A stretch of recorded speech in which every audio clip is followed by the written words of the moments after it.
would walk up into a townhouse. We're walking down. So right from the street, you have those Gothic themes. Look at this limestone arch here. Check this out. Wrought iron front door gate. They have a Ring camera, but you'll see later in the tour, there's a 1980s old telephone video camera that I'll show you later. One theme throughout the house is the use of the carvings on the mahogany. Here we have a coat of arms with 2 stars with the stripe dividing it. There's actually a wasp on either side as well. I'm not sure the significance of that.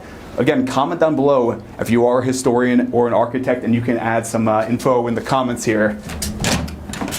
Oh, this has got some weight to him. Welcome into the Gothic townhouse. If you walk forward, we'll give you a quick peek of what's to come. Very quick, that's all you're gonna see. I wanted to start this tour in detail with the entry here. You get another look at the other side of the door. This whole entryway is limestone, and you can see that it is very, very weathered and aged. And in my opinion, that's a cool thing. If you are buying this house, you are a history buff, you're an old soul, you're not looking for a white box, and details like the cracks in the limestone, in my opinion, that just gives it that rooting in history, if you know what I mean. In the entryway right off to my side here, this is a powder room. Have a little peek in here, and even if you look down below the tiling, you can tell just by the tiling how smooth they are, that they are so weathered by feet walking over them for hundreds of years at this point. From the foyer, this is where it gets very interesting. So there's a separate entrance for the staff, and I'll actually show you back out on the street view here. So again, it's a sunken entrance going below street level, which back in the day, I'll head on inside, this would be the entrance for the team maintaining your home. And for a home like this, in that time period, you would have 5 to 10 people living in your house with you simultaneously. And this is the stairwell for the staff. There's actually no light in this stairwell. We'll go up there in a second, but before that, I want to show you the dumbwaiter for the kitchen, which is actually on the top floor. Watch till the end, because the kitchen, in my opinion, I mean, you'll see when we get there. But we are going to start the tour in a bit of a different way, heading down to the basement first. We'll have to navigate this very carefully. The stairs are slippery.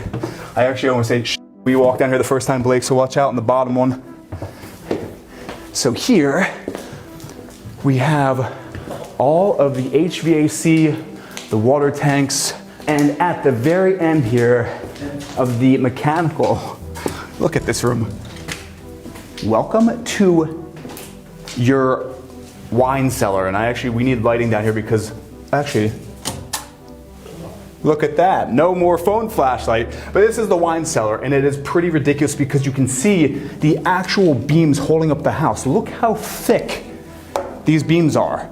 So yeah, I do believe that this was actually built, deconstructed, and shipped across the Atlantic just based on look how old this is. And then again, you have the red brick everywhere, a little fireplace with a religious motif over top.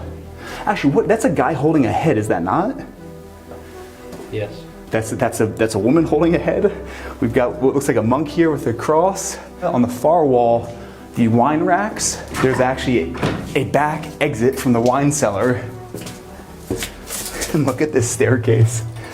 This is definitely not the original staircase. This might be the steepest stairwell in the city, which then leads to this solarium at the back of the house. Look how beautiful this is. Look at the metalwork here. You have this huge seashell gargoyle fountain front and center here with a little pool at the bottom, and then this beautiful glasswork here built into the limestone, which leads us, check this out, the barrel vaulted ceiling great room in this Gothic townhouse. So we have 20-foot ceilings in here, and if you look up at these ceilings, you have the most intricate, beautiful working of these patterns, which I would guess represent the flower of life. This is all sacred geometry.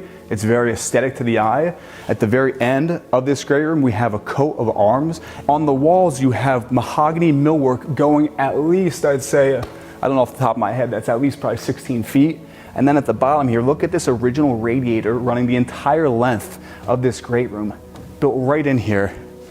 And this, you can't not mention the fact that there is like an 8-foot tall fireplace in this home. Like, look how large this is. And then again, carved in here, you have the flower of life, all of that. Again, this is a wood burning fireplace. It's actually working. And then at the far end of the great room, more of that mahogany. We have 2 doors which lead right to where we started the tour in the main entry area. And now for the cool stuff. Not that what we just showed you wasn't cool, but look at this staircase. First off, look at the door and the woodwork here. Look how ornate that is. Staircase here. This is how you can tell the age really is by the wood. Not that age is a bad thing in my opinion, but you can really feel that this house has some weight to it. And here, even in the millwork, you have all of these unique carvings, which I wish the original owner was alive to actually tell us the meaning behind most of these, because they actually are quite faded, some of them, but just so intricate here.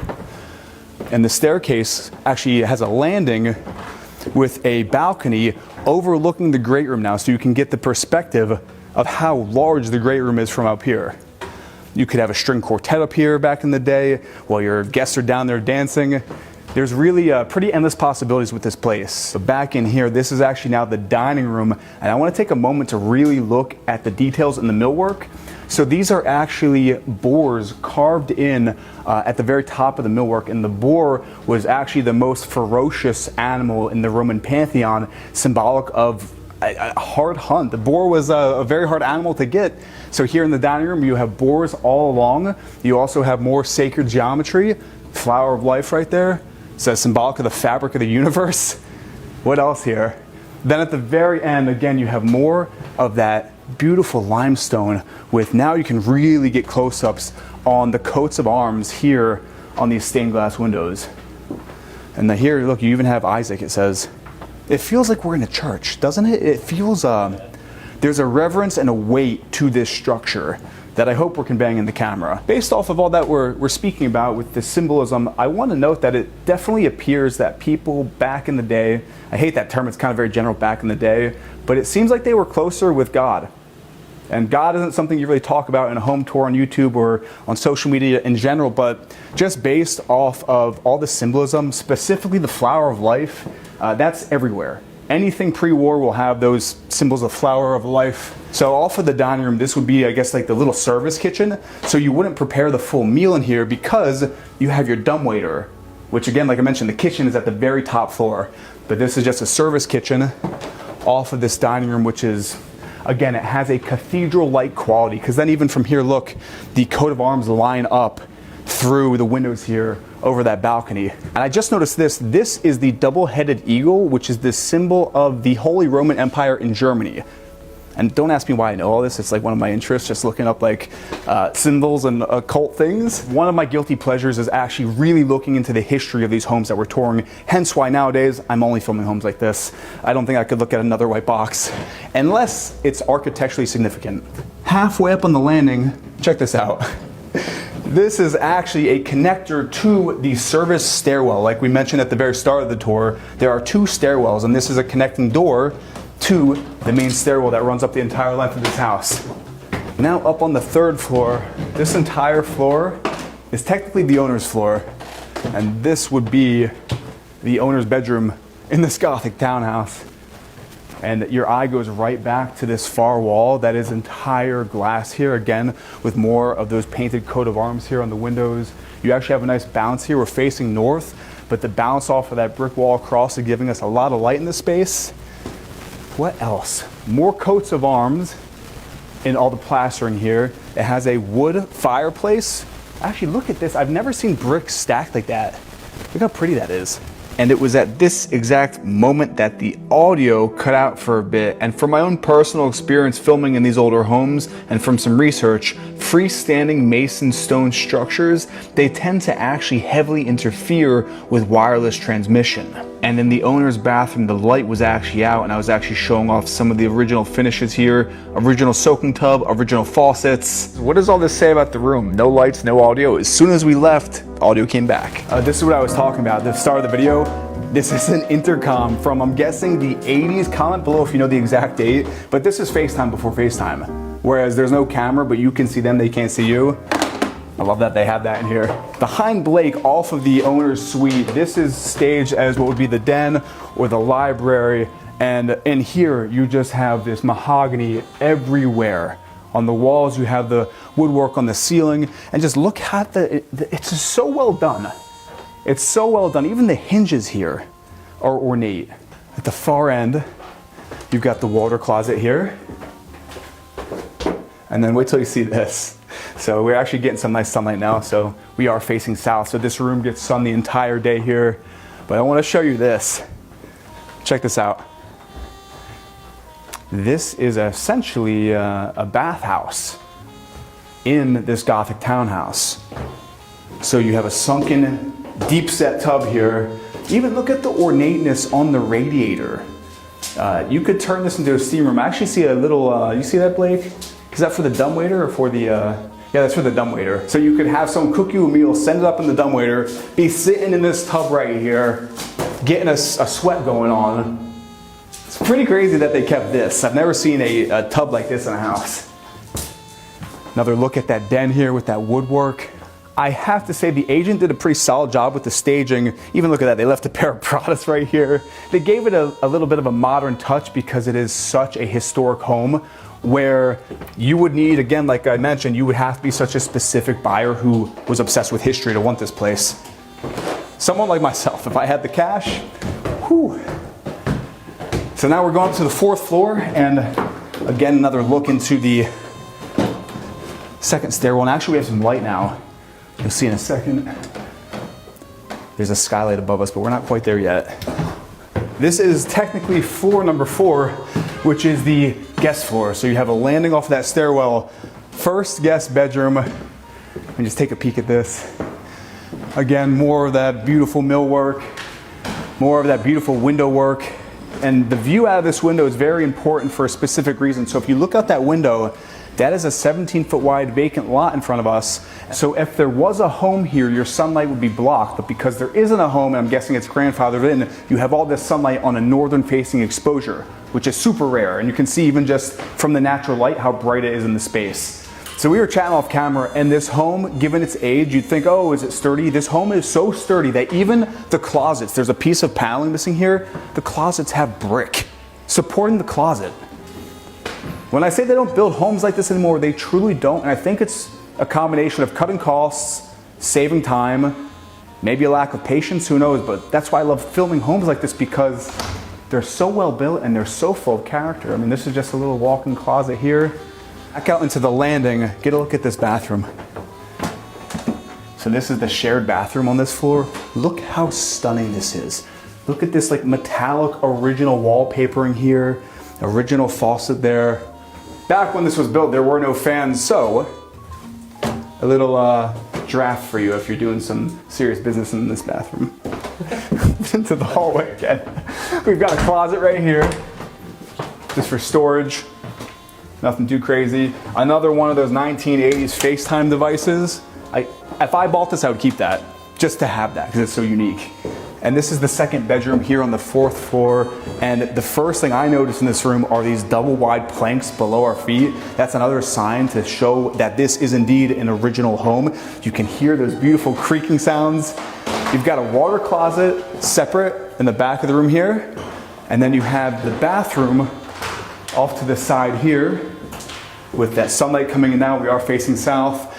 Interestingly enough, the radiator is in the shower above it.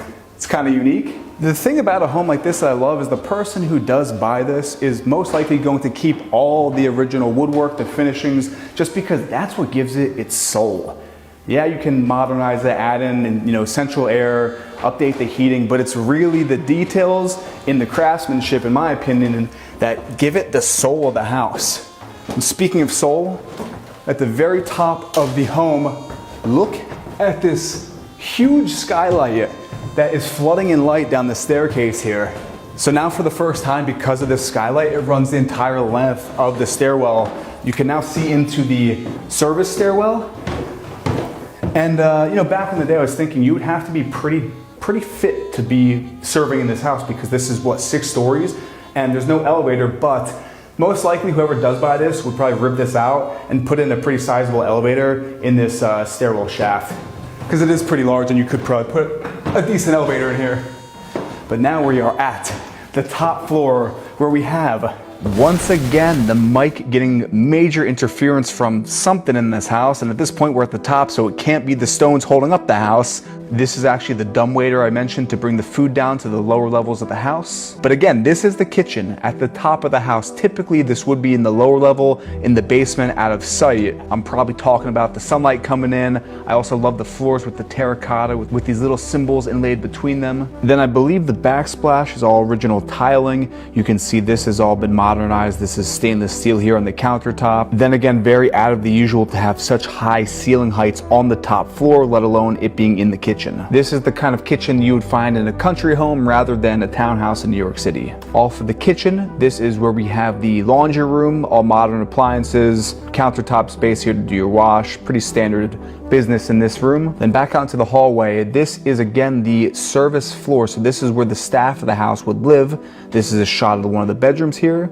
And then in the other one, I'll actually jump in to give a bit of perspective on the size of the space, which in my opinion, pretty large room. We have a window facing north, again, getting that bounce off of that vacant lot down below us.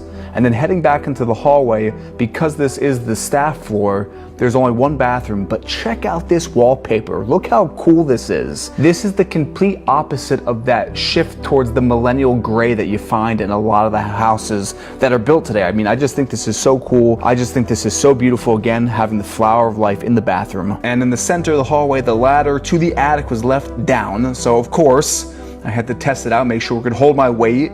And as I made my way up to the top, the audio magically, look at this, we do have rooftop access.